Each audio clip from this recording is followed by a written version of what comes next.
Ang pinakamalupit na trahedya ay hindi galing sa kaaway. Habang nagkukumahog si Clara sa paglilinis ng kanilang tahanan, nagpapakasasa ang kanyang asawa sa bisig ng iba. Isa lang siyang luma at sirang ATM. Ikaw ang tunay na buhay ko. Ang walang awang sambit ni Ramon, ngunit ang inakala nilang tanga ay handa ng durugin ang kanilang ilusyon. Tatalikuran ni Clara ang pagiging martir upang bawiin ang kanyang dignidad. Hanggang saan aabot ang paghihiganti ng isang pusong nawasak ng pira-piraso.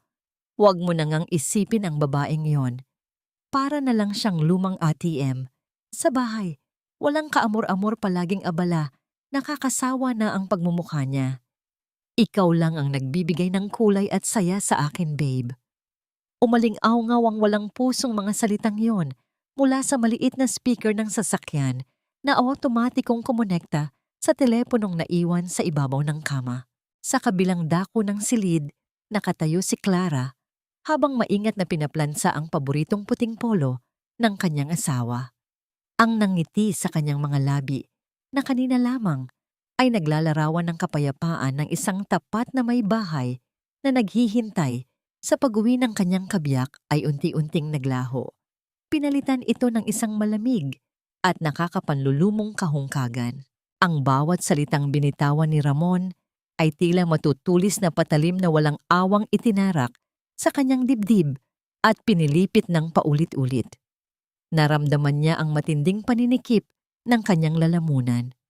Ang kanyang mga kamay na dati ay sanay sa pag-aalaga at pagpapagod para sa pamilya ay biglang nawalan ng lakas at nagsimulang manginig ng labis. Bago pa man niya mapigilan ang sarili, kumawala ang mabigat na bakal ng plansa mula sa kanyang panginginig at bumagsak sa makinis na sahig na baldosa na lumikha ng isang matalim at nakakabasag taingang ingay na nagpasigla sa katahimikan ng buong kwarto. Hindi niya ininda ang posibleng sunog o pagkasira ng mga gamit. Ang tanging nararamdaman niya ay ang lubusang pagkawasak ng kanyang kaluluwa na matagal niyang pinangalagaan at inialay para sa lalaking kanyang sinumpaang mamahalin habang buhay. Sa isang iglap ang mga pamilyar at maiinit na sulok ng kanyang silid ay naging isang napakalamig at banyagang lugar. Sa panginginig ng kanyang mga tuhod, dahan-dahan, siyang naglakad palapit sa nightstand kung saan nakapatong ang telepono ng kanyang asawa. Ang liwanag ng screen ay nagpapakita pa rin ng pinagmumulan ng mapangutyang tinig, isang nakatagong audio file mula sa dashcam ng sasakyan na aksidenteng naisync sa device. Ngunit hindi lang iyon ang bumungad sa kanyang mga luhaang mata. Nang hawakan niya ang telepono upang patayin ang koneksyon, lumantad ang isang mensahe kasama ang isang larawan.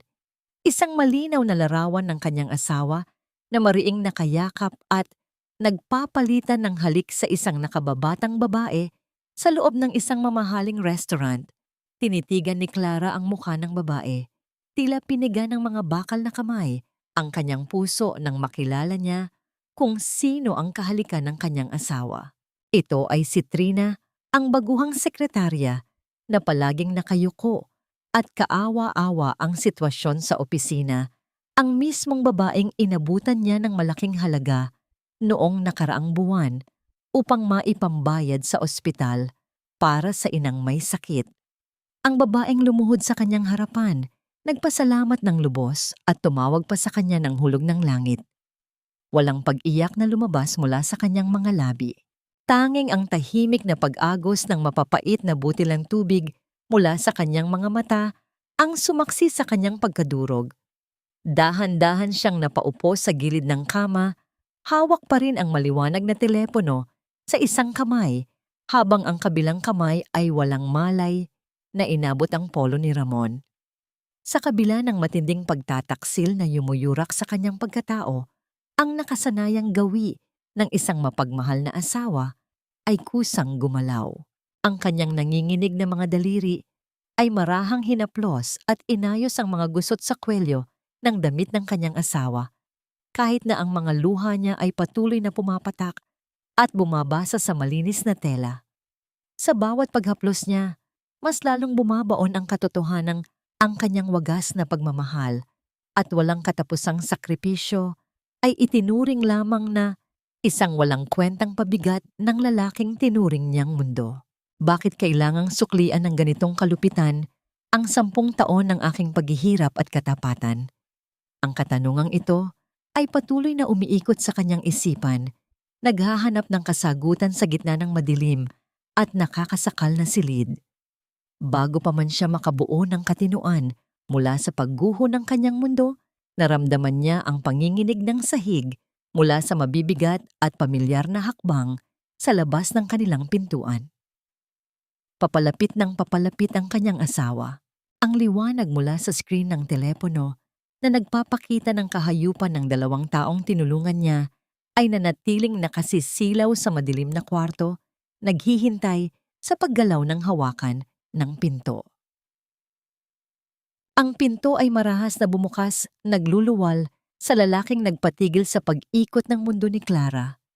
Bumulaga kay Ramon ang asawang nakatayo sa gitna ng silid, mangiyak-ngiyak at hawak ang kanyang nagliliwanag na telepono.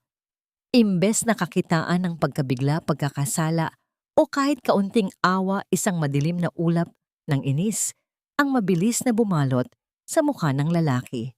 Mabilis at magaspang niyang inagaw ang telepono mula sa nanginginig na mga kamay ni Clara na tila ba ang kanyang asawa pa ang nakagawa ng isang napakarumaldumal na kasalanan. What the hell? Clara, bakit ka nangingialam ng phone ko? Madiin at puno ng pag-akusa ang kanyang boses na pumunit sa mabigat na hangin ng kwarto. Pati ba naman gamit ko gusto mong kontrolin? Kaya ako naglalagay ng password dahil sa ganyang ugali mo. Pilit na nilunok ni Clara ang bikig sa kanyang lalamunan. Nais niyang sumigaw. Nais niyang isumbat ang mga salitang narinig niya mula sa dashcam at ang larawang nagpapakita ng labis na pagtataksil kasama ang babaeng tinulungan nila. Ngunit pinigilan siya ng asawa bago pa man siya makabuka ng nanginginig na mga bibig. Sinimula ni Ramon ang kanyang malupit na pagbaluktot sa katotohanan, isang kakayahang matagal na niyang ginagamit upang ikulong si Clara sa sarili nitong konsensya. Wala yan, okay. It's a simple misunderstanding. Umiiyak si Trina dahil sa nanay niya at kinomfort ko lang dahil may utang na loob tayo sa mga empleyado natin. Pero syempre dahil paranoid ka, gagawan mo agad ng issue. Pagpapatuloy ni Ramon ang mga kamay ay nakapameywang habang tila pandiring tinititigan ang sariling asawa. Tingnan mo nga ang sarili mo, Clara. Kung hindi ka sana puro trabaho, puro bahay, puro pagiging martir, baka gumaan ang buhay natin. Masyado kang boring, masyado kang dry. Ginagawa ko ang lahat. I'm working so hard para sa reputasyon ng pamilyang ito, tapos wawasakin mo lang ang pangalan natin dahil sa selos na walang basihan. Ang bawat salitang binitawan niya ay parang kumukulong, asidong ibinuhos sa sariwang sugat ng puso ni Clara. Ito ang pinakamasakit na uri ng parusa, ang ikaw na nga ang dinurog at pinagtaksilan ikaw pa, ang pinagmukhang may kasalanan at nagkulang. Sa halip na ipaglaban ang katotohanang nakita ng kanyang sariling mga mata, isang malamig na realidad ang unti-unting bumalot sa isip ni Clara. Walang mararating ang pagtatalo sa isang taong sanay maghabi ng kasinungalingan upang protektahan ang sarili. Upang hindi tuluyang mawala ang kanyang katinuan, ginawa niya ang pinakamahirap na sakripisyo ng gabing iyon, ang lunukin ang sariling dangal at magpanggap na bulag. Sorry Ramon, mahina. At halos walang boses na usal ni Clara, ibinababa ang kanyang paningin sa malamig na sahig upang itago ang nagliliyab at tahimik na puot sa kanyang mga luhaang mata. Pagod lang siguro ako. Hindi ko na uulitin. I'm really sorry. Naiwang nakatayo si Ramon, tila nagmamalaki sa kanyang huwad na tagumpay at nakangisi sa kahinaan ng asawa habang dahan-dahang tumalikod si Clara at nagtungo sa banyo. Isinara niya ang pinto nang walang anumang ingay upang hindi lalong mairita ang lalaki. Sa harap ng salamin, tinitigan niya ang kanyang sariling refleksyon. Ang malamig na liwanag ng bumbilya ay walang awang naglantad sa mga pinong linya sa gilid ng kanyang mga mata, sa pamumutla ng kanyang balat at sa tuyot niyang mga labi. Nanginginig ang kanyang mga daliri nang marahan niyang haplusin ang mga kulubot na ito, ang mga tahimik na saksi sa 10 taon ng kanyang walang sawang pag-aalay ng dugo at pawis para sa pamilyang ito. Iniwan niya ang kanyang kabataan at mga pangarap upang maging isang perpektong asawa, ngunit pinalitan lamang siya ng isang sariwang mukha na walang ibang ginawa kundi manamantala. Sa pagkakataong ito, ang mga luhang pumatak sa ibabaw ng lababo ay hindi na dahil sa pag-ibig, kundi dahil sa matinding pagkaawa sa sarili at sa unti-unting pagbangon ng isang yelong determinasyon. Lumipas ang mga oras hanggang sa tuluyang lamunin ng dilim ang buong kabahayan. Mula sa higaan pinakinggan ni Clara ang malalim at pantay na paghinga ng kanyang asawang mahimbing na natutulog, tila walang anumang bigat sa konsensya sa ginawa nitong pananakit. Dahan-dahan siyang bumangon, iniiwasan ng kahit anong gaspang ng kumot na makakaabala sa katahimikan ng gabi. May isang katanungang bumabagabag sa kanyang isipan mula pa noong 1 linggo, ang misteryosong pulang folder na maingat na itinago ni Ramon sa pinakailalim ng kanyang malaking maleta. Ginamit niya ang isang nakatagong susi mula sa kanyang kabinet. Ang pagpihit ng susi sa bakal na kandado ay naganap ng may sukdulang pag-iingat kasabay ng kanyang pinipigilang hininga. Inangat niya ang takip ng maleta at agad na hagip ng kanyang paningin ang nasabing pulang folder. Nang mabuksan niya ito, sa ilalim ng mahinang liwanag ng buwan na tumatagos sa bintana, tumambad sa kanya ang isang makapal na dokumento. Isa itong kontrata ng pagbili at paglilipat ng titulo para sa isang marangyang mansyon na nagkakahalaga ng milyon-milyong piso. Ngunit hindi ang halaga ang nagpatigil sa pintig ng kanyang puso, kundi ang pangalang nakalimbag bilang nagmamay-ari. Nakasulat doon ng buong linaw at walang alinlangan ang buong pangalan ni Trina, habang ang kanyang asawa ay payapang nagpapahinga sa kanilang bahay. Ang kinabukasan at yaman na pinaghirapan ni Clara ay tahimik nang ibinibigay sa kamay ng iba. Ang kanyang paningin ay nanatiling nakapako sa ibaba ng pahina, kung saan tahimik na sumisigaw ang isang mapulang tatak ng notaryo pampubliko, ang kulay ng isang opisyal na pagtataksil na hindi na kailanman mabubura. Pumasok si Clara sa mainit at abalang opisina ng kanilang kumpanya, dala-dala ang bigat ng katotohanang natuklasan niya noong nakaraang gabi. Sinalubong siya ng isang maaliwalas at inosenteng ngiti mula kay Trina na agad tumayo mula sa kanyang upuan. "Good morning po, Ma'am Clara. Kamusta po ang pakiramdam niyo ngayon? Parang medyo maputla po kayo." Ang malambing at nag-aalalang bati ng nakababatang babae. Tinitigan ni Clara ang maamong mukha ng sekretarya, ang mga matang, tila walang bahid ng anumang kasalanan. Ngunit hindi nakaligtas sa matalas na paningin ng mapagmasid na asawa ang mga bagong kagamitan na nakapalamuti sa katawan ni Trina. Isang kumikinang na gintong relo ang nakapulupot sa manipis nitong pulso at isang pares ng mamahaling sapatos. Ang suot nito mga luhong imposibleng mabili ng isang ordinaryong kawani na sumasahod lamang ng sapat para sa araw-araw na gastusin. Walang ano-ano'y ibinaba ni Trina ang kanyang paningin, lumilikha ng isang kaawa-awang imahe bago muling nagsalita ng may panginginig sa boses. "Ma'am Clara, nahihiya po sana akong lumapit, pero baka pwede po sana akong mag-cash advance ulit para sa pambili ng gamot ni nanay. Hirap na po kasi kami." Pagmamakaawa nito, isang matinding alon ng pandidiri ang biglang sumakop sa dibdib ni Clara. Naalala niya ang larawan ng dalawa na naghahalikan at ang titulong nakapangalan sa babaeng ito, habang na ngayon ay walang kahihiyang nagpapanggap itong biktima ng kahirapan sa kanyang harapan.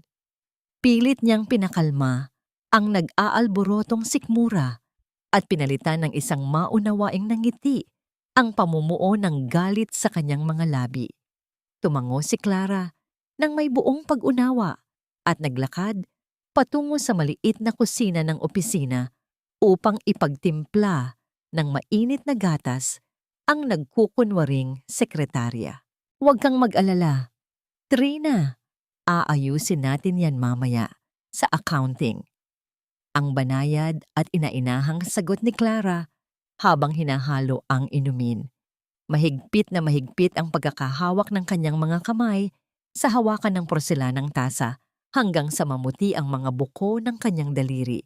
Dahil sa matinding puwersa ng pagpipigil ng nag-aapoy na damdamin, ngunit nanatiling malambing at puno ng pag-aaruga ang kanyang tinig.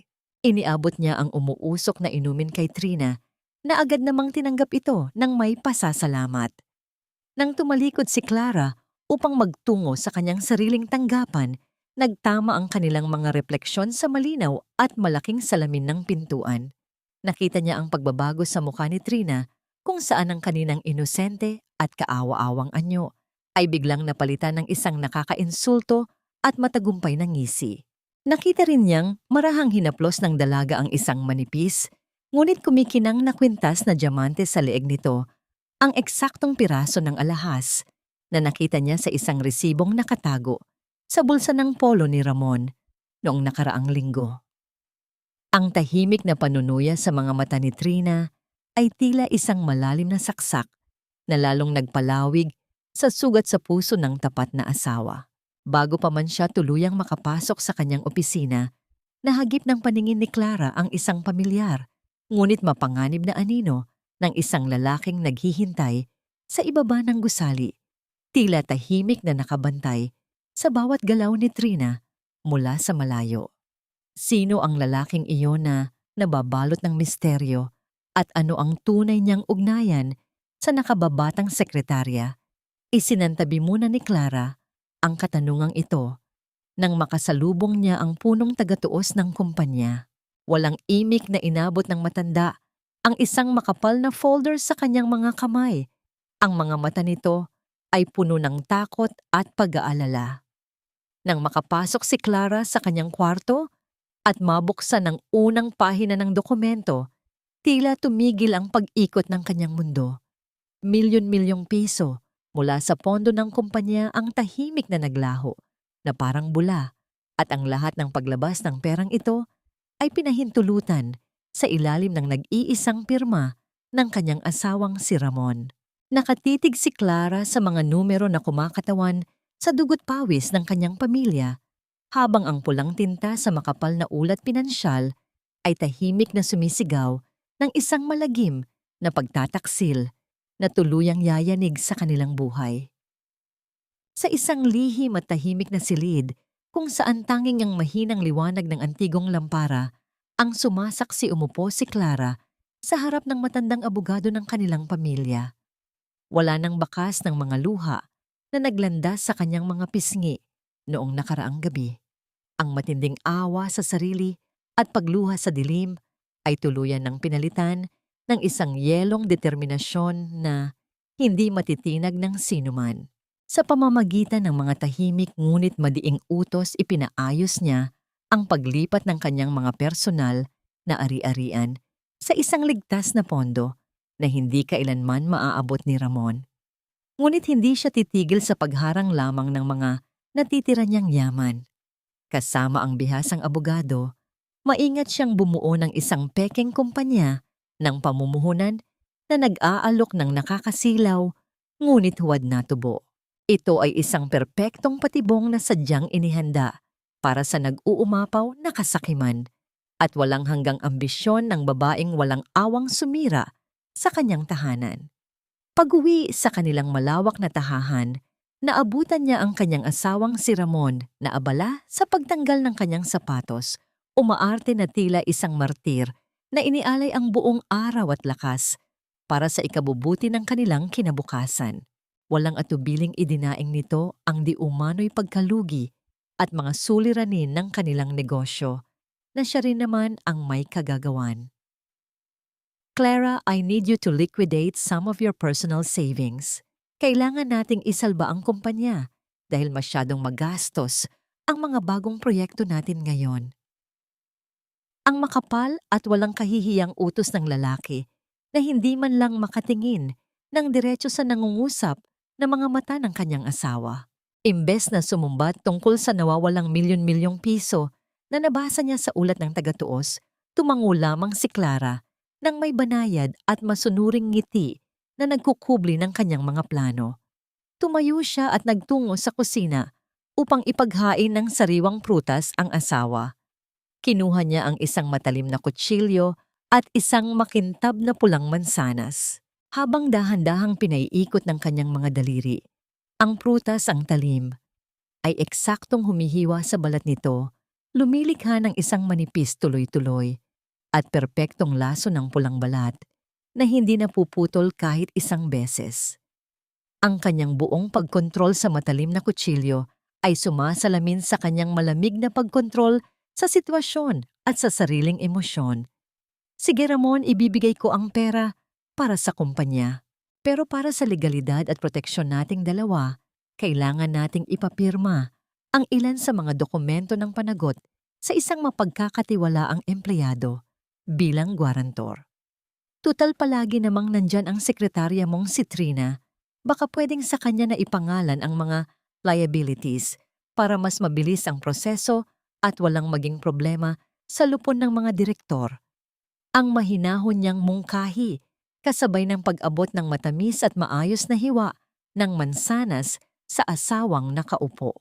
Dahil sa labis na pagmamalaki at kawalan ng bilib sa kakayahan ng kanyang asawa na umunawa ng malalalim na transaksyon sa negosyo, hindi napansin ni Ramon ang mapanganib na patibong na inilatag sa kanyang paanan. Agad siyang pumayag at masayang nilagdaan ang mga paunang kasulatang tuluyang maglilipat ng lahat ng panganib sa pananalapi sa pangalan ng kanyang inosente at minamahal na sekretarya. Sa kalagitnaan ng kanyang pagliligpit sa mga nilagdaang papeles, bumalik sa alaala ni Clara ang isang maliit, ngunit kapansin-pansing detalye mula sa opisina kaninang umaga. Ito ay isang gusot na tarheta mula sa isang kilalang sindikatong nagpapautang na patagong nahulog malapit sa basurahan sa ilalim ng lamesa ni Trina. Saan kaya kumukuha ng lakas ng loob ang babaeng iyon upang makipagtransaksyon sa mga mapanganib na tao sa labas ng batas? At ano ang balak nitong gawin sa napakalaking halaga ng salapi? Ang katanungang ito ay pansamantalang nasapawan nang mapadaan siya sa tapat ng maliit na siwang ng pinto ng kanilang silidaklatan sa ikalawang palapag.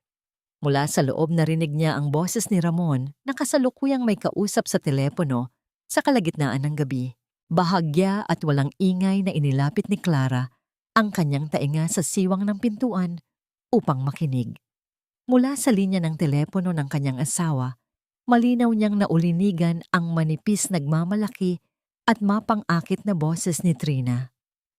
Make sure na wala siyang makukuha kahit isang kusing pag pinalayas mo na siya, babe. Nakakasuka na kasing makita ang pagmumukha ng matandang yan na nag-aastang reyna sa mga bagay na dapat ay akin. Ang mga malulupit na salitang iyon ay agad na sinundan ng isang matinis at puno ng ambisyong paghalakhak na tila matutulis na karayom na tumatagos sa kahoy na pintuan umaalingawngaw sa madilim na pasilyo at unti-unting bumabaon sa nagkikimkim na puso ng isang babaeng tahimik na nagmamasid sa kanyang pagbagsak. Isang mapayapang umaga sana ang sasalubong kay Clara, hawak ang mga bagong imprentang pahina ng petisyon para sa pagpapawalang bisa ng kanilang kasal. Ang mga itim na letra sa puting papel ay kumakatawan sa kanyang nalalapit na kalayaan, isang matapang na hakbang palayo sa lason ng kanyang asawa. Ngunit ang pangarap na ito ay pansamantalang natunaw nang bumungad sa kanilang pinto ang isang pamilyar at iginagalang na figura mula sa probinsya. Dumating ang ina ni Ramon na si Doña Carmen Bitbit ang bakas ng katandaan at ang nakasasakal na bigat ng nakaraan. Agad na niyakap ng matanda si Clara nang may init na pumaso sa nagkikimkim na puso ng asawa. Napakabuti mo talagang manugang Clara. Ikaw ang haligi ng pamilyang ito. Kung wala ka baka gumuho na ang lahat ng pinaghirapan natin. Ang madamdaming wika ng ina ni Ramon habang marahang tinatapik ang balikat ng nakababatang babae. Ang bawat papuri ay tila naging mga kadenang unti-unting pumupulupot sa leeg ni Clara. Lalo pang bumigat ang kanyang paghinga ng simulan ng matanda, ang pag-ungkat sa mga utang na loob nung mga panahong wala pa siyang nararating sa buhay. Clara anak, huwag mo sanang kalilimutan kung paano ka namin tinanggap at inaruga noong mga panahong ulila ka at walang matakbuhan. Pamilya tayo. Sa pamilya, kahit gaano kabigat ang problema, walang iwanan. Kailangang magtiis para sa dangal ng ating pangalan. Ang pangaral nito, nakatingin ng diretso sa mga mata ni Clara, tila ba nakikita at pinipigilan ang lihim na pagre-rebelde ng kanyang kaluluwa. Ang malalim na konsepto ng utang na loob ay isang lason na bumaon sa kalamnan ni Clara. Paano niya tatalikuran ang pamilyang nag-ahon sa kanya sa hirap, kahit pa ang pamilya ring ito ang siyang unti-unting pumapatay sa kanyang pagkatao ngayon. Ang matinding pagkakonsensya ay pumigil sa kanyang mga hakbang patungo sa paglaya. Kinahapunan, inalalaya ni Clara ang biyenan sa silid panauhin upang makapagpahinga. Kinuha niya ang isang suklay at maingat na inayos ang mga nakabuhol na pinilakang buhok ng matanda. Sa bawat marahang paghagod ng suklay, hindi mapigilan ni Clara ang pagbagsak ng maiinit at mabibigat na patak ng luha mula sa kanyang mga mata. Ang mga luhang ito ay naglalaman ng matinding pagkaawa sa sarili at panghihinayang sa kalayaang halos abot kamay na niya. Bago pa man dumapo ang paningin ni Doña Carmen sa malinaw na salamin sa kanilang harapan, mabilis na pinunasan ni Clara ang kanyang mga pisngi.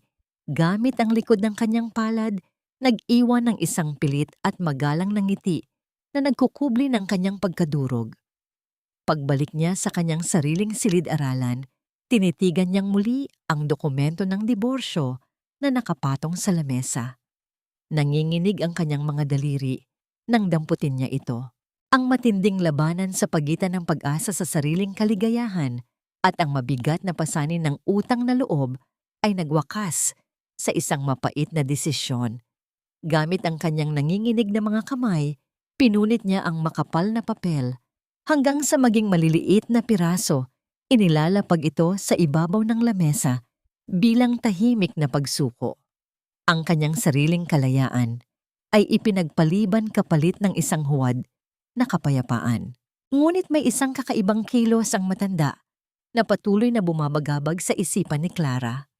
Tuwing nababanggit niya ang mga madalas na pagluwas at biyahe ni Ramon, para sa negosyo mabilis na iniiwas ni Doña Carmen ang kanyang paningin.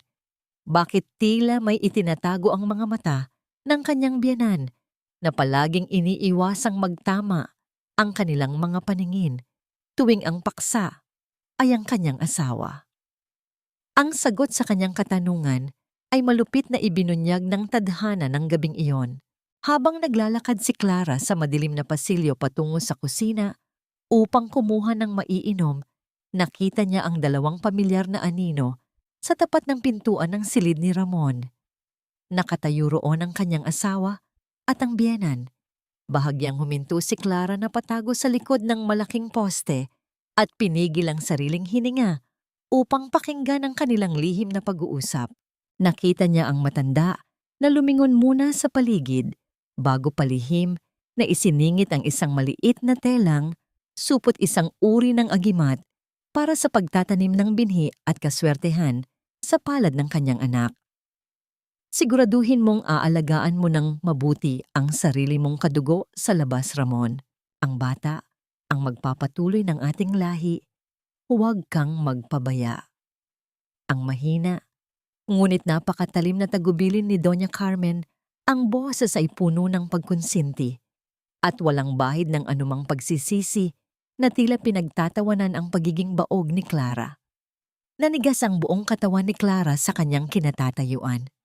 Ang biyenang nagpaalala sa kanya tungkol sa utang na loob at katapatan ng pamilya ay matagal na palang alam ang lahat ng panloloko. Ang matandang yun mismo ang nagbibigay ng basbas sa pagtataksil ng kanyang anak.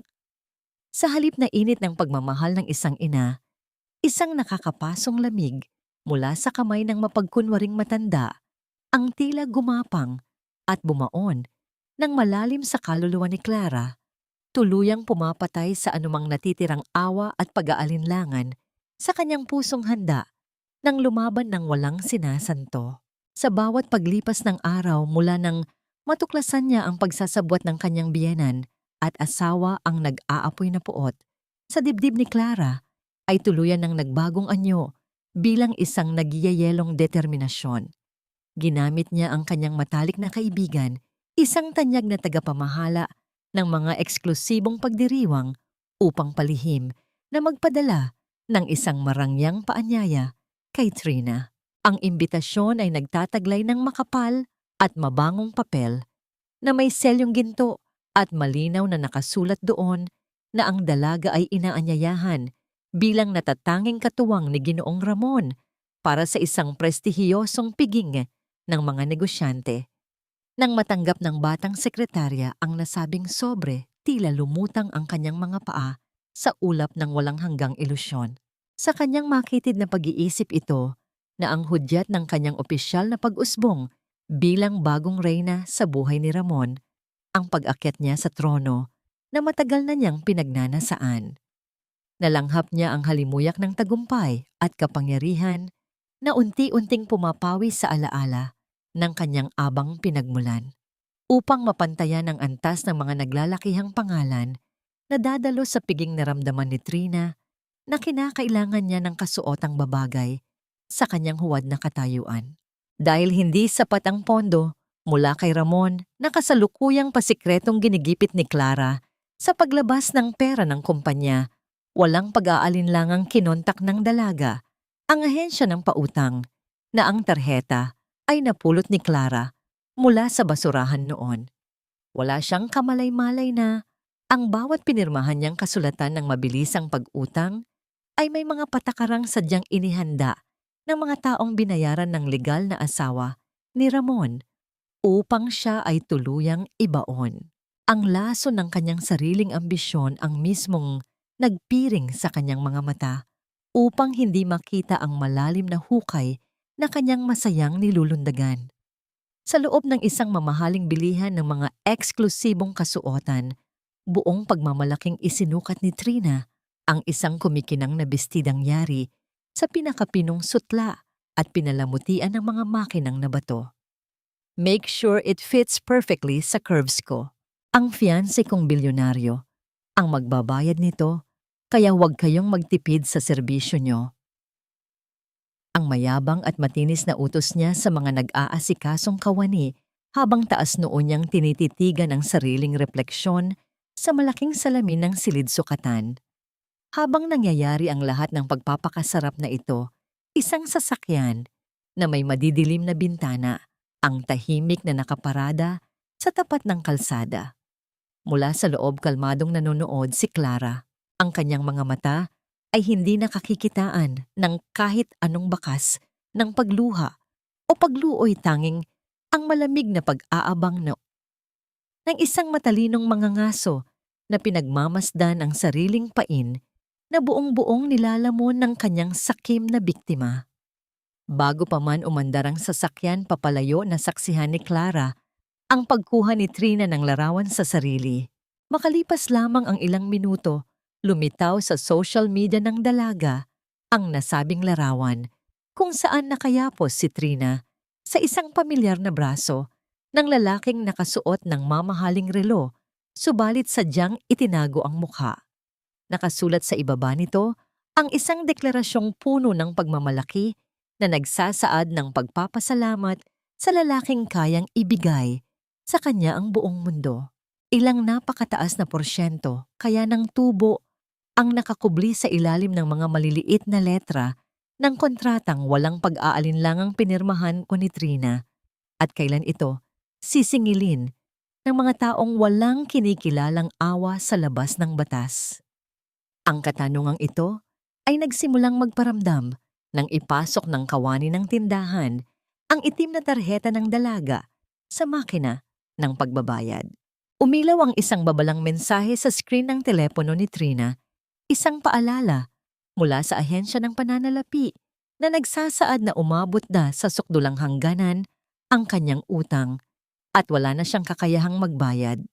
Gayunpaman, sa halip na manginig sa takot at umatras na naig ang uhaw na uhaw niyang kaluluwa para sa karangyaan at paghanga ng ibang tao.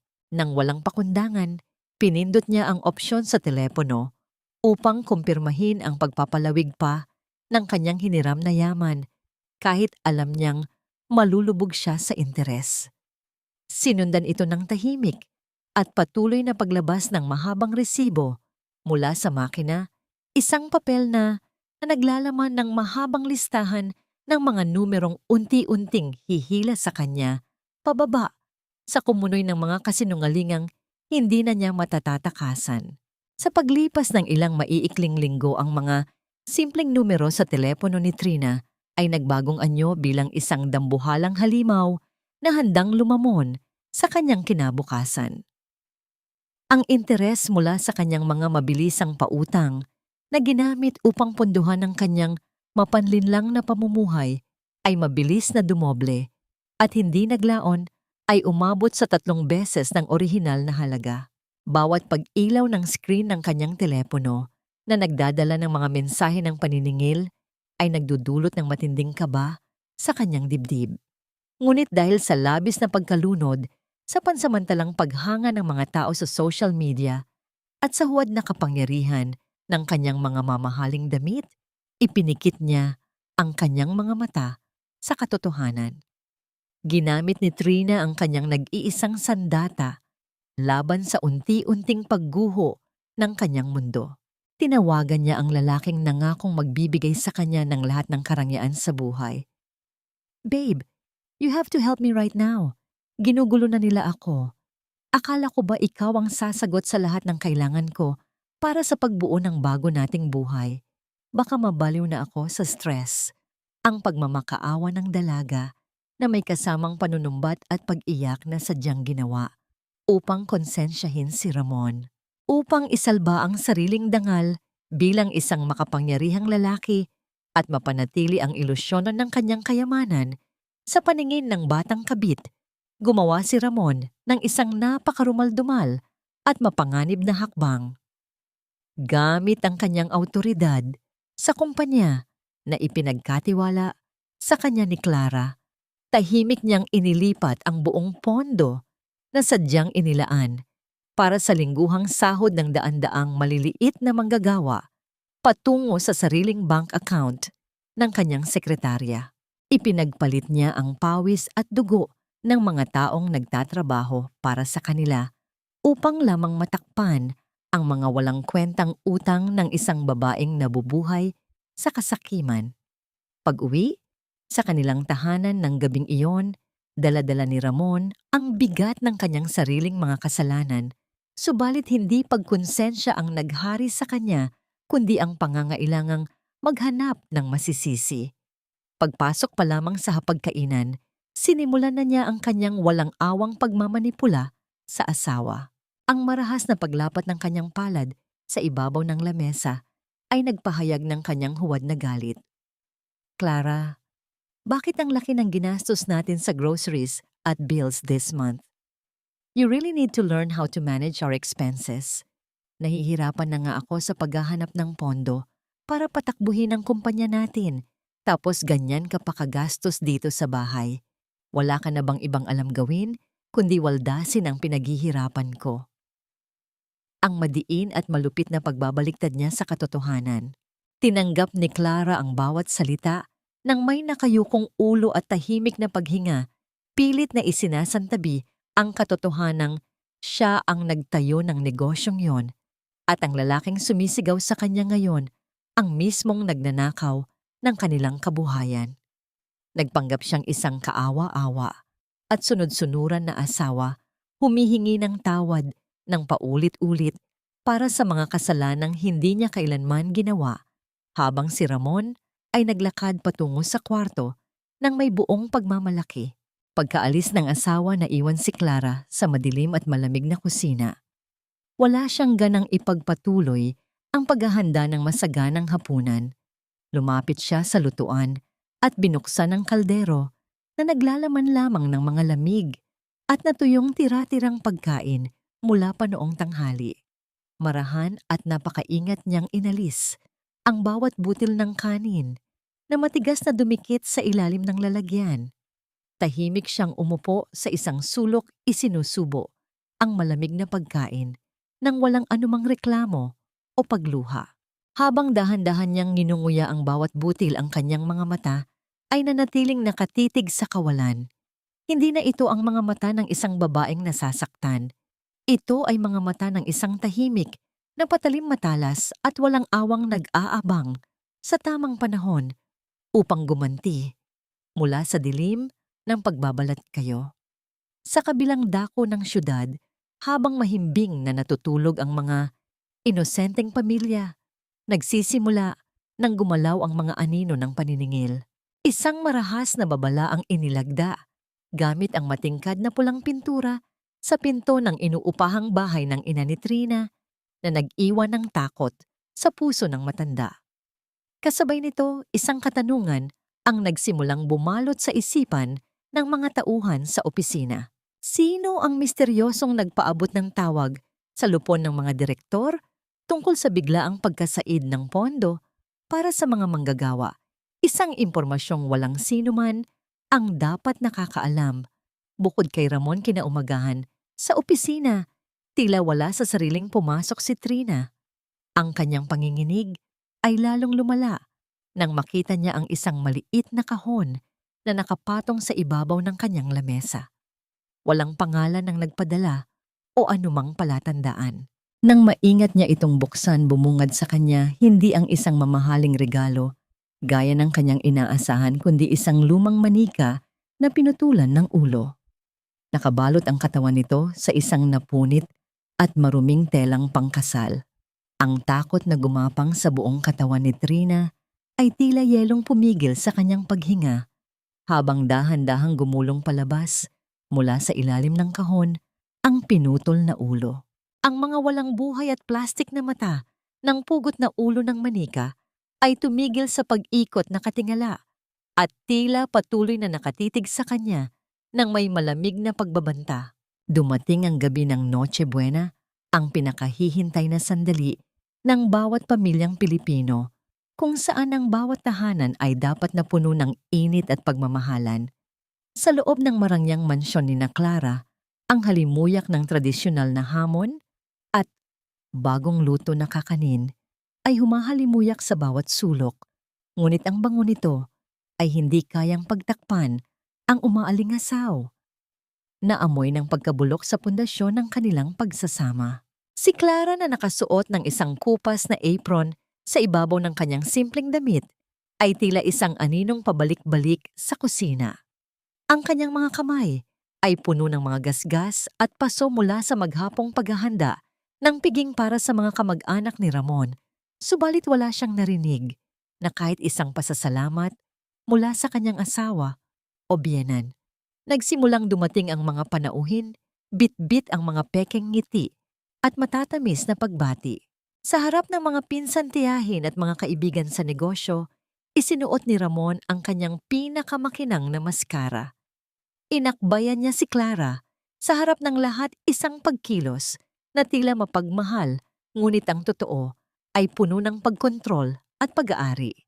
Tumayo si Ramon sa gitna ng sala, itinaas ang kanyang baso ng alak at nagsimulang bumigkas ng isang talumpati na tila galing sa isang script ng teleserye. Alam niyo, itong tagumpay ng aming pamilya at kumpanya, hindi ito magiging posible kung wala ang suporta ng aking butihing asawa. Clara is the silent hero of this house. Sa bawat pagsubok siya ang aking sandigan. Kaya ngayong Noche Buena, gusto kong pasalamatan siya sa kanyang walang sawang pagtitiis at pag-ibig. Mahal na mahal kita, babe. Happy anniversary din sa ating 10 taon ng pagsasama. Ang mga palakpakan ng mga bisita ay tila mga sampal sa mukha ni Clara. Ang bawat salitang binitawan ni Ramon ay naging lason na humahapdi sa kanyang puso. Paano nagagawang bigkasin ng isang tao ang ganoong kabanal na mga salita, habang ang kanyang kabilang kamay ay nakahanda ng isuko ang lahat sa ibang babae. Ang kaplastikan ni Ramon ay umabot sa langit at ang madlang nanonood ay nabulag sa ningning ng kanyang mga kasinungalingan. Subalit sa gitna ng hapunan ng katahimikan ng gabi ay muling nabulabog. Ang telepono ni Ramon na nakapatong sa ibabaw ng lamesa ay patuloy na nagliliwanag at nanginginig mula sa mga sunod-sunod na tawag. Nakita ni Clara ang pagbabago sa mukha ng kanyang asawa. Ang kaninang kampanting ngiti ay napalitan ng kaba at pagkabahala. Lihim na binasa ni Clara ang mensaheng lumitaw sa screen mula sa isang hindi nakarehistrong numero, ngunit alam niyang kay Trina iyon. Gabi ng Paskong Pasko ang mga naniningil ng utang ay hindi nagpahinga. Kinubkob nila ang apartment ni Trina at ang dalaga ay humihingi ng saklolo sa gitna ng matinding takot. Biglang tumayo si Ramon, nagpanggap na tila may malaking problema sa operasyon ng kumpanya. "Babe, I'm so sorry. I have an emergency sa office. Isang planta natin ang nagkaroon ng aberya. Kailangan kong pumunta doon personally para hindi lumaki ang problema. Huwag niyo na akong hintayin, ipagpatuloy niyo lang ang Noche Buena." Iniwan ni Ramon ang kanyang pamilya, ang kanyang ina at ang kanyang asawa sa gitna ng pinakaimportanteng gabi ng taon upang takbuhan ang kanyang naghihikahos na kalaguyo. Ang marahang paglapat ng pinto sa kanyang pag-alis ay nag-iwan ng isang nakabibinging katahimikan sa loob ng mansyon.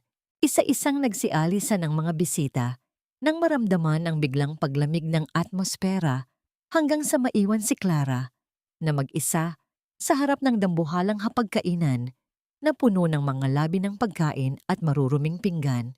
Sa halip na umiyak o magmukmok, dahan-dahang tumayo si Clara. Inalis niya ang kanyang apron at ibinagsak ito sa sahig. Nagtungo siya sa kanyang silid at isinuot ang isang long lay na pulang bestidang sutla na matagal na niyang itinago sa baul. Naglagay siya ng matapang na kulay ng lipstick sa kanyang mga labi, isang kulay na sumisimbolo sa kanyang muling pagkabuhay mula sa abo ng pagiging martir. Bumalik siya sa sala at tumayo sa harap ng naglalakihang Christmas tree. Ang mga makukulay na ilaw na patay-sindi ay nagbibigay ng kakaibang anino sa kanyang mukha. Habang inaayos niya ang ilang dekorasyon na hagip ng kanyang paningin, ang isang maliit na itim na kahon na nakasingit sa ilalim ng isa sa mga unan sa sofa kung saan kanina ay nakaupo si Ramon. Marahil ay nahulog ito sa bulsa ng kanyang asawa sa gitna ng pagmamadali nitong umalis. Sa panginginig ng kanyang mga daliri, dahan-dahang binuksan ni Clara ang kahon. Ang kislap ng isang pares ng gintong singsing ang bumungad sa kanya nakasilip mula sa malambot na pilus. Inangat niya ang isa sa mga singsing at inilapit sa liwanag ng Christmas tree. Doon sa loob ng bilog na ginto ay nakaukit ang mga pangalang sadyang pumatay sa anumang natitirang hibla ng pag-asa sa kanyang dibdib, Ramon at Trina. Ang mga titik na yon ay tila mga uod na gumagapang sa kanyang paningin. Sa gabing dapat ay ipinagdiriwang ang kapanganakan ng pag-asa, natagpuan ni Clara ang opisyal na kamatayan ng kanyang kasal. Habang ang buong mundo ay masayang nagkakantahan sa labas, si Clara ay nanatiling nakatayo sa gitna ng kanyang marangyang mansyon. Hawak ang ebidensya ng isang bagong pangako na kailanman ay hindi para sa kanya.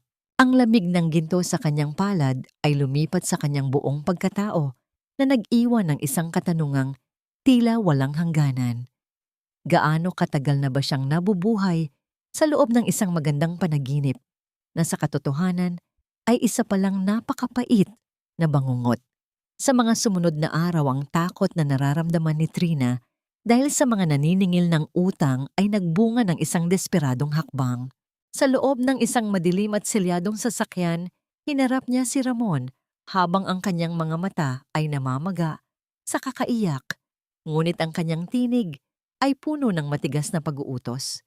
Hindi na sapat ang mga pangako.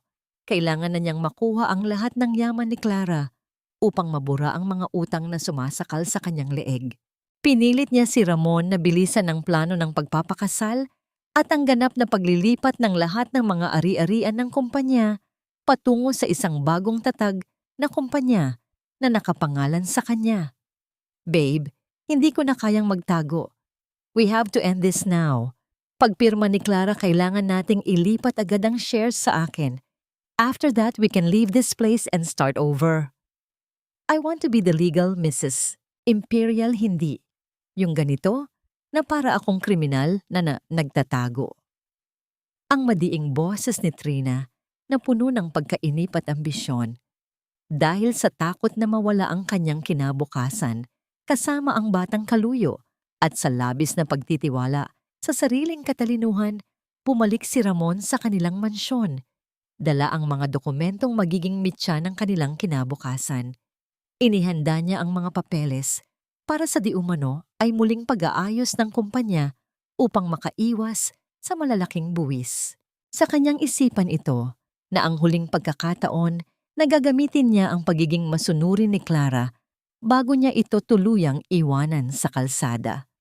Pagdating sa bahay, nadatnan niya si Clara na nakaupo sa harap ng bintana, tila malalim ang iniisip habang pinagmamasdan ang paglubog ng araw. Lumapit si Ramon nang may pilit na lambing inilapag ang makapal na folder sa ibabaw ng lamesa at inabot ang isang mamahaling panulat sa asawa. Clara, for our future ito. Kailangan nating pirmahan ang mga restructuring papers na ito para mailigtas ang kumpanya sa mga utang. Trust me, babe, ginagawa ko ito para sa atin. Ang mapanlinlang na mga salita ni Ramon na sadyang pinalambot upang makuha ang pagsang-ayon ng asawa. Tinitigan ni Clara ang kanyang asawa, ang lalaking 10 taon niyang pinaglingkuran at minahal ng tapat. Nakita niya sa mga mata nito ang matinding pagnanasa sa yaman at ang kawalan ng anumang bakas ng pagkakasala. Ngunit lingid sa kaalaman ni Ramon, mas maaga sa araw na yon, palihim na nakipagkita si Clara sa kanilang matapat na abogado. Sa tulong ng isang mabilis na pagpapalit ng mga dokumento, ang folder na hawak ni Ramon ay hindi na naglalaman ng paglilipat ng kayamanan. Sa halip, pinalitan ito ni Clara ng mga kasulatang maglalagay kay Trina bilang pangunahing responsable sa lahat ng mga utang paglustay ng pondo at mga ilegal na transaksyon ng kumpanya. Kinuha ni Clara ang panulat. Ang kanyang mga daliri ay hindi na nanginginig. Sa bawat pagdampi ng dulo ng panulat sa puting papel, tila nararamdaman niya ang pagkaputol ng huling hibla ng kanyang ugnayan sa lalaking ito. Ang pagdaloy ng itim na tinta sa ibabaw ng kanyang pangalan ay nagsilbing opisyal na hatol para sa mga taong nagtangka siyang sirain. Ang bawat pirma ay ginawa niya ng may buong katiyakan, isang tahimik na deklarasyon ng kanyang muling pagkabuhay mula sa pagiging biktima. Nang matapos ang huling pirma, isang matagumpay na ngiti ang sumilay sa mga labi ni Ramon. Mabilis niyang kinuha ang folder, hindi man lang muling tiningnan ang laman nito, dahil sa labis na kagalakan na sa wakas ay hawak na niya ang kalayaan at kayamanang matagal na niyang ninanasa. Hindi niya napansin ang malamig at makahulugang tingin ni Clara na sumunod sa bawat hakbang niya palabas ng silid.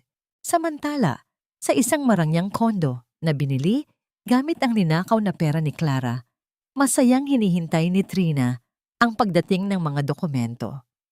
Hawak niya ang isang baso ng alak, ipinagdiriwang ang kanyang di umano ay pagiging bagong reyna ng kumpanya. Ngunit ang kanyang kagalakan ay biglang naputol nang makarinig siya ng marahas at sunod-sunod na paghampas ng mabibigat na kamay sa kanyang pintuan. Ang tunog ng mga otoridad na nagpapakilala sa labas ay tila yelong yumanig sa kanyang buong pagkatao. Dahan-dahang bumukas ang pintuan at pumasok ang ilang mga opisyal ng pulisya at mga kinatawan mula sa ahensya ng buwis. Hawak nila ang mga dokumentong kapipirma lang ni Clara, ang mga dokumentong nagpapatunay na si Trina ang may-ari ng kumpanyang baon sa utang at ang utak sa likod ng malawakang pandaraya sa pananalapi. Ang bote ng alak sa kamay ni Trina ay nabitawan at nahulog sa sahig na nagdulot ng pagkalat ng mapulang likido na tila sumisimbolo sa pagguho ng lahat ng kanyang mga pangarap. Trina Santos, inaaresto ka namin para sa malawakang estafa at paglustay ng pondo ng kumpanya. Ang malamig na tinig ng opisyal na umalingaw-ngaw sa buong silid, habang ang anino ng selda ay unti-unting lumalamon sa kanyang huwad na karangyaan. Sa gitna ng dapit hapon habang ang sikat ng araw ay unti-unting naglalaho at nagiiwan ng mahahabang anino sa loob ng kanilang marangyang sala, dumating si Trina. Hindi na ito ang mahiyain at nakayukong sekretarya na dati ay humihingi ng tulong. Nakasuot siya ng isang mamahaling puting coat na nakuha niya sa pamamagitan ng utang at ang kanyang bawat hakbang ay puno ng kapangahasan na tila ba pag-aari na niya ang bawat sulok ng mansyong iyon. Wala si Ramon sa bahay at alam ito ng dalaga. Narito siya upang tuluyang tapusin ang laban na sa tingin niya ay panalo na siya. Sinalubong siya ni Clara nang may hindi maipaliwanag na katahimikan. Walang galit sa kanyang mga mata, walang panginginig sa kanyang boses. Sa halip naghanda si Clara ng isang mesa para sa tsaa, tila ba tinatanggap niya ang isang panauhing karapat-dapat sa kanyang oras. Ang banayad na pagdait ng porselanang tasa sa ibabaw ng lamesang kahoy ay ang tanging ingay na bumabasag sa katahimikan ng silid. Maupo ka muna, Trina. Uminom tayo ng tsaa habang sariwa pa. Ang mahinahong paanyaya ni Clara, ang kanyang tinig, ay tila hanging naglalakbay sa isang payapang dalampasigan. Hindi naupo si Trina. Sa halip tumayo siya sa tapat ni Clara, ang kanyang mukha ay puno ng pangungutya at tagumpay. I don't need your tea, Ma'am Clara. Or should I say, ex-Ma'am Ramon told me everything. Alam nating dalawa na ikaw na lang ang nakaharang sa aming dalawa. You're just an old boring machine, Clara. Isang ATM na walang ibang alam gawin kundi magtrabaho at magbayad ng bills. Ramon doesn't love you. He never did. He needs me because I give him life, something that you lost a long time ago. Nanatiling nakatingin si Clara sa umuusok na tsa. Hindi siya natinag sa mga malulupit na salitang yon. Sa loob ng kanyang puso, ang bawat insulto ni Trina ay tila mga tuyong dahon na madaling tinatangay ng hangin. Marahan niyang ibinaba ang kanyang tasa at tumingin ng diretso sa mga mata ng dalaga. Ang lalim ng kanyang mga mata ay tila isang madilim na balon na walang hangganan, isang bagay na nagdulot ng biglaang kaba sa dibdib ni Trina kahit pilit niya itong itinatago. Trina, ang akala mong tagumpay ay isang makulay na pintura lamang sa ibabaw ng isang bulok na pader. Ang simula ni Clara, ang boses ay mababa, ngunit puno ng awtoridad. Ang lahat ng nakikita mong luhos sa iyong katawan, ang relong iyan, ang sapatos na suot mo, pati ang pangarap mong makuha ang kumpanya ay hindi galing sa pag-ibig ni Ramon.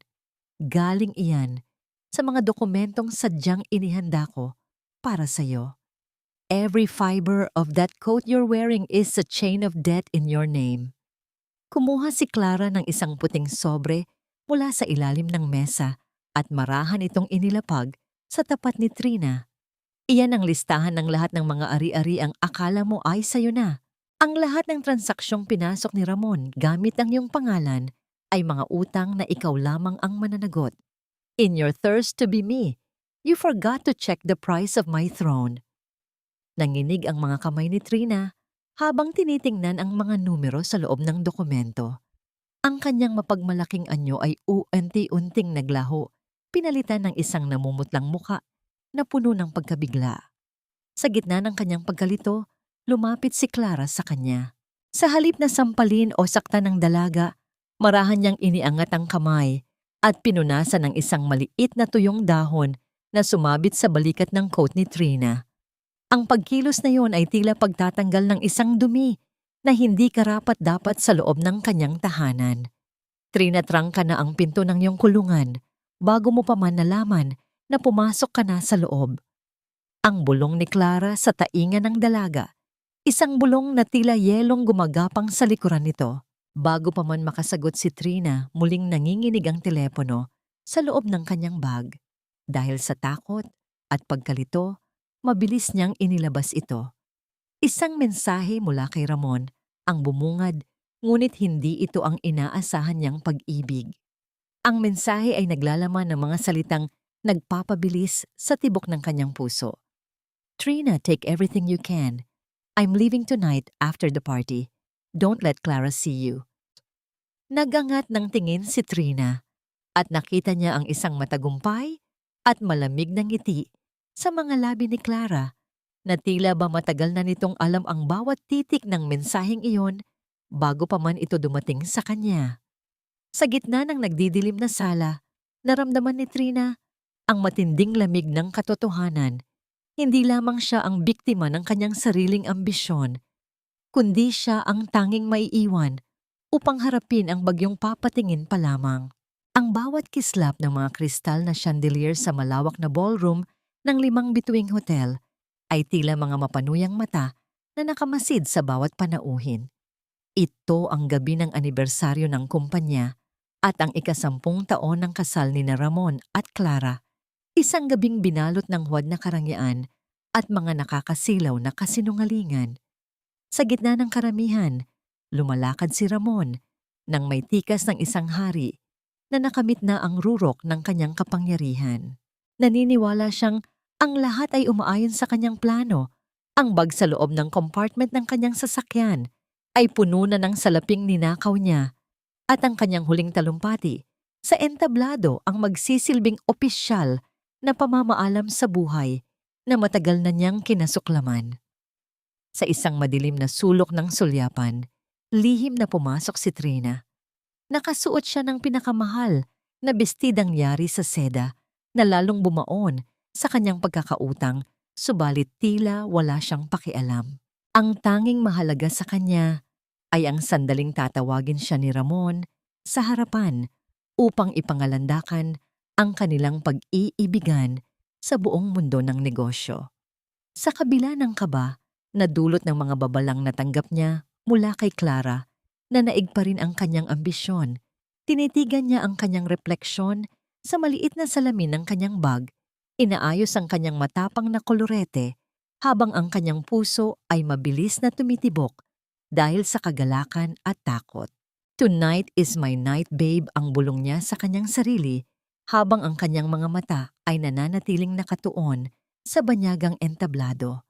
Ngunit ang lahat ay pansamantalang natahimik nang bumukas ang malalaking pintuan ng ballroom. Hindi ang dating Clara na kilala ng lahat bilang masunurin at simpleng may bahay ang pumasok.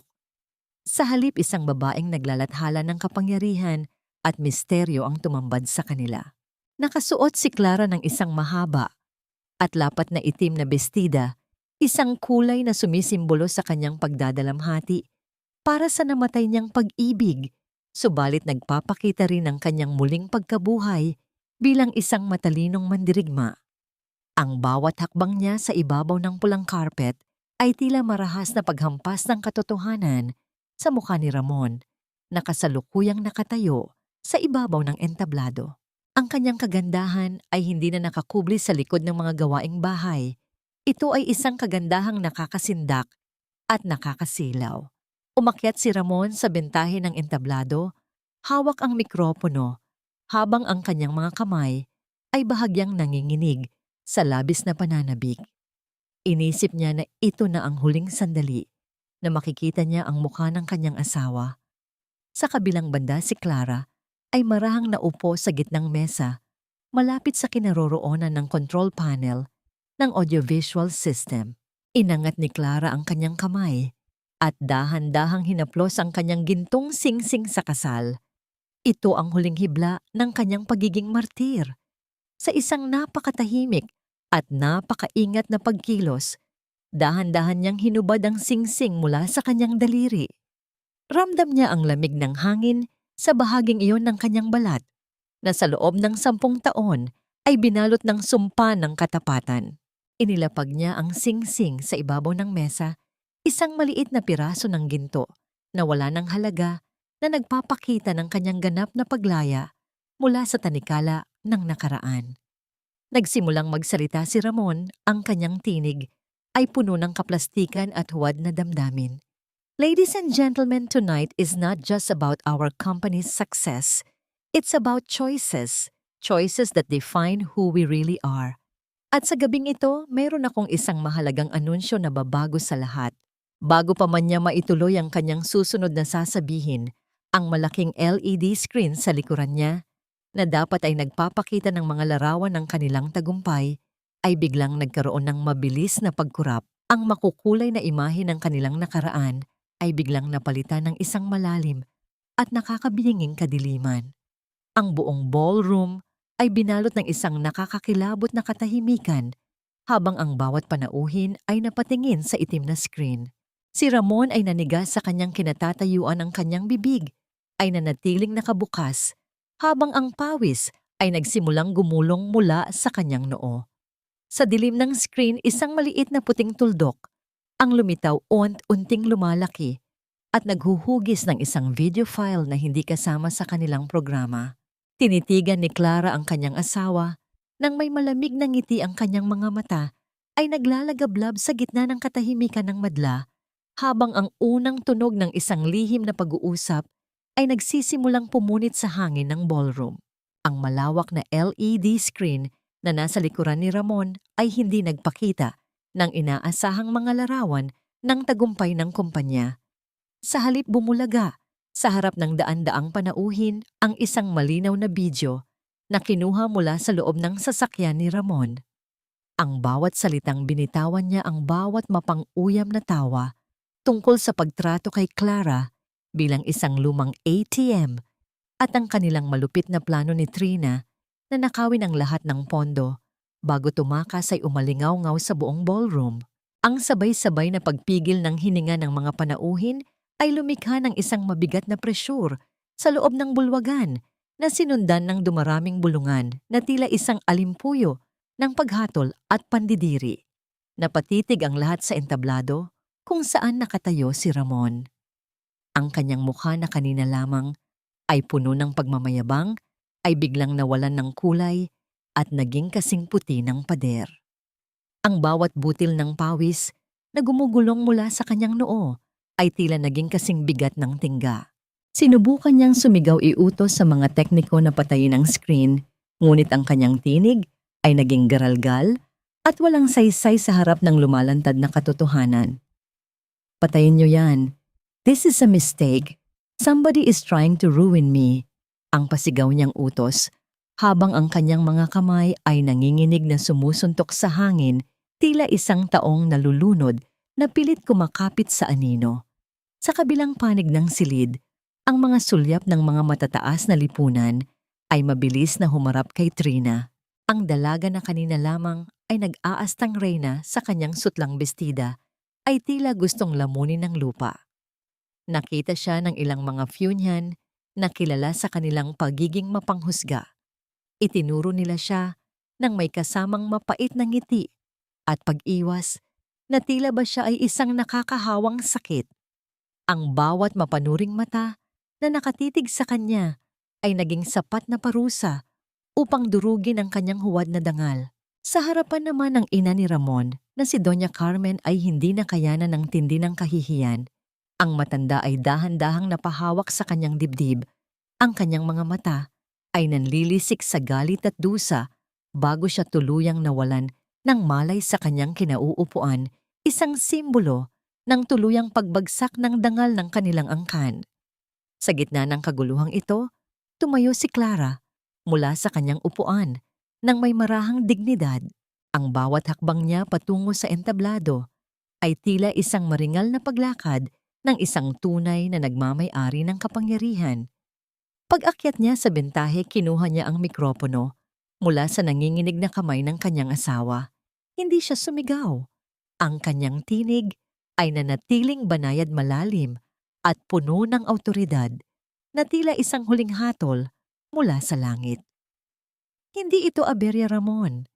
Ito ang katotohanang matagal mong itinago sa ilalim ng iyong mga mamahaling polo at mapanlinlang na mga ngiti. Ang kumpanyang ito na itinayo ko sa pamamagitan ng aking dugo at pawis habang ikaw ay nagpapakasarap sa piling ng iba ay hindi na sayo. Bilang pangunahing may-ari at may hawak ng pinakamalaking porsyento ng COFAN opisyal, kitang binibinitawan mula sa iyong tungkulin bilang jamdok. Wala ka ng karapatang humawak sa kahit isang kusing ng yaman ng pamilyang ito. Ang pahayag ni Clara na tila mga matatalim na kidlat na tumama sa bawat sulok ng silid. Hindi pa doon natapos ang lahat. Inangat ni Clara ang isa pang folder na naglalaman ng mga ulat ng pagsusuri sa pananalapi. Ang bawat pahina ay nagpapakita ng malawakang pagnanakaw at paglustay ng pera na ginawa ni Ramon sa loob ng maraming taon. Ang mga numerong nakasulat sa pula ay tila mga sariwang sugat na nagpapakita ng kalupitan ng kanyang asawa. Ipinakita ni Clara ang mga dokumento sa harap ng mga kamera ng media na naroroon, sinisiguro na ang bawat detalye ng kasalanan ni Ramon ay malalaman ng buong mundo. Ang katahimikan ni Clara sa loob ng 10 taon ay natapos na at ang kanyang muling pagbangon ay nagsilbing isang napakasakit na sampal sa lahat ng mga taong nag-akalang siya ay mahina at madaling tapakan. Habang nakatayo si Clara sa ilalim ng nagliliwanag na mga spotlight, tinitigan niya si Ramon ng may halong awa at paglayas. Wala na ang galit sa kanyang puso, tanging ang malalim na kapayapaan ng isang taong nakalaya na sa wakas. Ngunit sa labas ng gusali, isang panibagong ingay ang nagsimulang mangibabaw sa katahimikan ng gabi. Ang maliwanag at makulay na mga ilaw ng sasakyan ng mga otoridad ay nagsimulang tumagos sa mga bintana ng ballroom. Nagpapahiwatig na ang hustisya ay hindi lamang isang salita sa gabing ito, kundi isang paparating na katotohanan na hindi na nila matatatakasan.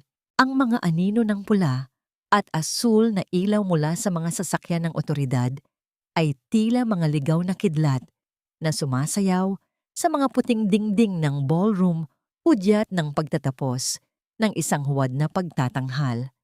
Sa gitna ng nagkakagulong mga panauhin, mabilis na pumasok ang mga kalalakihang nakauniforme, ang kanilang mga muka ay seryoso at walang bahid ng pag-aalinlangan.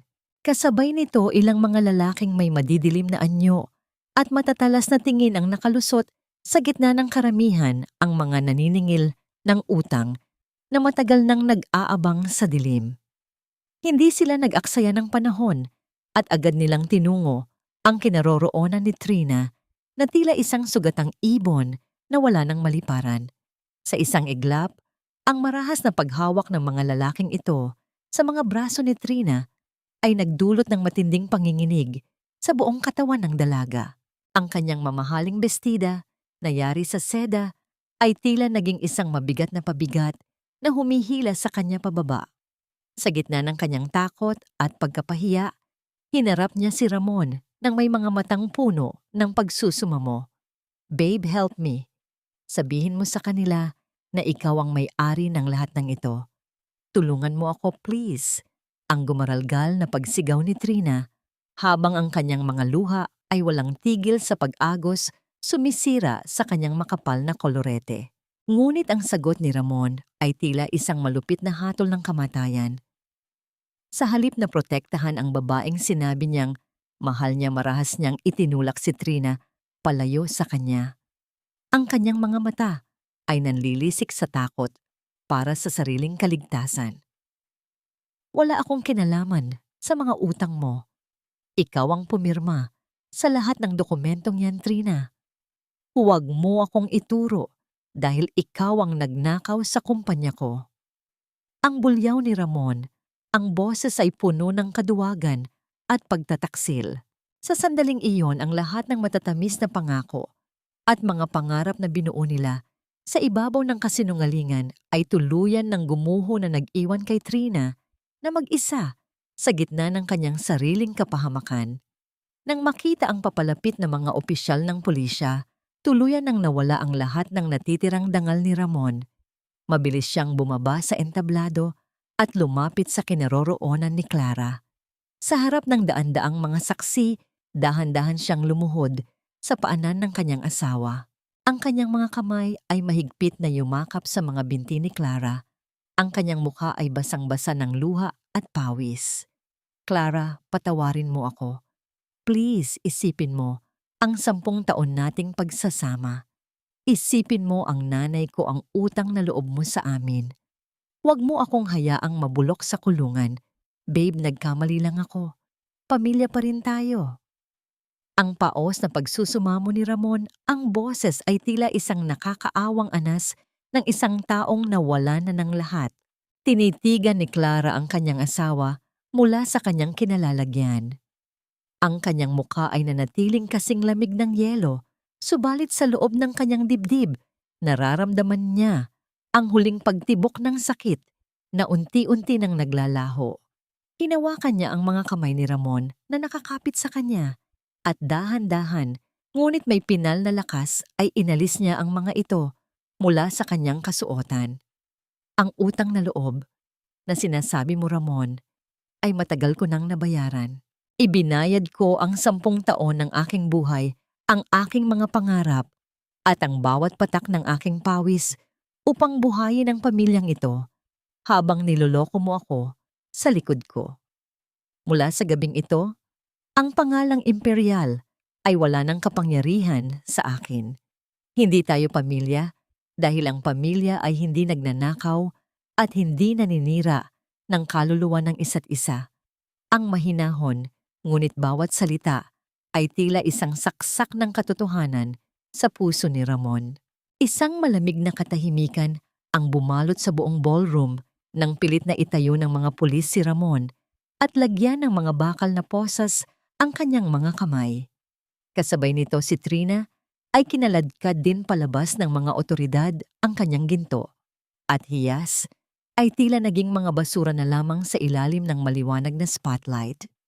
Ang got ng kanyang sapatos ay tuluyang nabali habang kinakaladkad siya sa makinis na sahig, isang simbolo ng kanyang tuluyang pagbagsak mula sa huwad niyang kinalalagyan. Hindi na lumingon si Clara habang ang 2 tao na sumira sa kanyang buhay ay inilalabas ng gusali. Sa halip dahan-dahan, siyang naglakad palabas ng ballroom, tinatahak ang pasilyo na puno ng mga pira-pirasong kristal mula sa mga nabasag na baso. Paglabas niya sa pintuan ng hotel, sinalubong siya ng malakas na buhos ng ulan. Ang bawat patak ng tubig na dumadampi sa kanyang mukha ay tila humuhugas sa lahat ng dumi at sakit ng nakaraan. Sumakay siya sa isang itim na sasakyan na kanina pa naghihintay at habang dahan-dahang umaandar ang sasakyan, papalayo sa kumukutitap na mga ilaw ng hotel, tinitigan niya ang kanyang refleksyon sa bintana. Ang babaeng nakikita niya ay hindi na ang martir na si Clara, kundi isang bagong pagkatao na handa ng yakapin ang katahimikan ng gabi. Ngunit habang lumalayo ang sasakyan, isang maliit na detalye ang nahagip ng kanyang paningin.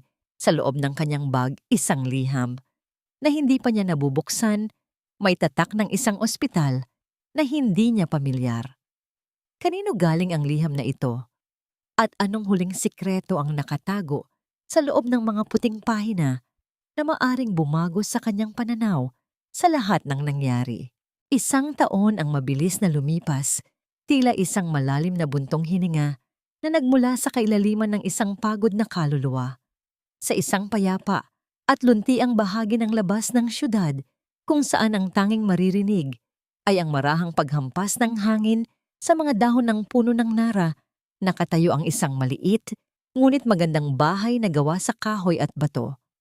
Wala rito ang mga dambuhalang chandelier o ang mga malamig na pader ng mansyong dati ay nagsilbing kulungan ni Clara. Ang bawat sulok ng kanyang bagong tahanan ay puno ng init ng sikat ng araw at ang halimuyak ng mga sariwang bulaklak na siya mismo ang nagtanim. Nakaupo si Clara sa kanyang beranda, hawak ang isang tasa ng mainit na kape. Ang kanyang mukha ay wala ng bakas ng kolorete malinis at maaliwalas na naglalantad sa kanyang tunay na ganda na hindi na kailangang ikubli sa likod ng huwad na karangyaan. Wala na rin ang nanginginig na mga kamay at ang mabigat na paninikip ng dibdib. Sa kanyang harapan nakapatong ang isang lumang dyaryo na naglalaman ng balita tungkol sa huling hatol ng hukuman. Si Ramon ay kasalukuyang nagsisilbi ng mahabang taon sa loob ng malamig na rehas dahil sa malawakang pagnanakaw at estafa. Ang kanyang ina, si Doña Carmen, ay bumalik na sa kanilang lumang bahay sa probinsya, umaasa na lamang sa tulong ng mga malayong kamag-anak dahil wala nang natira sa kanilang yaman. Si Trina naman ay nananatiling isang anino sa lipunan, palipat-lipat ng tirahan at nagtatrabaho sa mga mabababang uri ng gawain upang takbuhan ang mga naniningil ng utang na hindi kailanman titigil sa paghahanap sa kanya. Dahan-dahang binuksan ni Clara ang itim niyang bag at inilabas ang liham na natagpuan niya noong gabing iyon sa hotel. Ito ay isang lumang ulat medikal mula sa klinika kung saan sila nagpakonsulta ni Ramon. Maraming taon na ang nakalilipas. Sa bawat pagbasa niya sa mga teknikal na salita, ang bawat titik ay tila naging isang malinaw na boses na nagsasabi ng katotohanan. Ang ulat ay nagsasaad na si Ramon ang may problema sa pagbubuntis at hindi kailanman magkakaroon ng anak at hindi si Clara.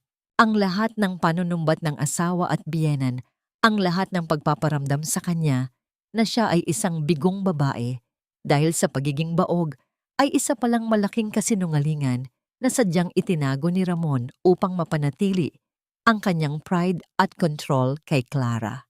Naramdaman ni Clara ang isang mainit na luhang dumaloy sa kanyang pisngi, ngunit sa pagkakataong ito, hindi ito luha ng sakit.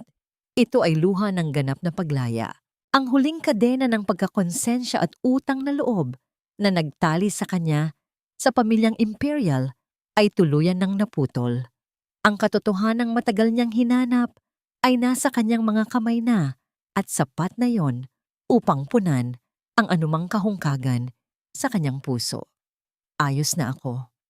Bulong ni Clara sa hangin ng kanyang tinig ay puno ng kapayapaan na tila isang dalangin na sa wakas ay dininig. Hindi na niya kailangang ipadala ang liham na yon sa kulungan ni Ramon upang saktan ito. Hindi na niya kailangang ipamukha sa matanda ang kanilang pagkakamali. Ang kanyang panalo ay hindi nakabase sa dusa ng iba, kundi sa katahimikan ng kanyang sariling isipan. Marahan niyang itinupi ang liham at inilagay ito sa loob ng isang maliit na kahon ng mga alaala bago niya ito tuluyang itinalikod. Tumayo si Clara at naglakad patungo sa kanyang hardin. Ang sikat ng araw ay humahalik sa kanyang balat, nagbibigay ng bagong lakas at pag-asa. Sa gitna ng kanyang mga pananim, nakita niya ang isang maliit na usbong ng rosas na nagsisimula ng bumukadkad. Ang bawat talulot nito ay tila nagpapakita ng kanyang sariling buhay, isang buhay na dumaan sa matinding bagyo na lanta sa dilim. Ngunit sa huli ay nakahanap ng paraan upang muling sumibol at magbigay ng ganda sa mundo. Lumingon siya sa kanyang tahanan at muling naramdaman ang tunay na kahulugan ng kaligayahan. Ang kaligayahan ay hindi matatagpuan sa dami ng ginto o sa ningning ng mga diamante, kundi sa kakayahang patawarin ng sarili at yakapin ang bagong simula ng walang bitbit na galit. Habang ang hapon ay unti-unting nagbibigay daan, sa pagdating ng gabi na natili si Clara sa gitna ng kanyang hardin, nakangiti sa kawalan handa nang isulat ang susunod na kabanata ng kanyang buhay na puno ng pagmamahal sa sarili at wagas na kapayapaan. Ang paglalakbay ng kanyang puso mula sa pagkadurog tungo sa pagkabuo ay tapos na at ang bawat sugat ng nakaraan ay nagsilbing mga bituin na gagabay sa kanya sa isang bukas na puno ng pag-asa.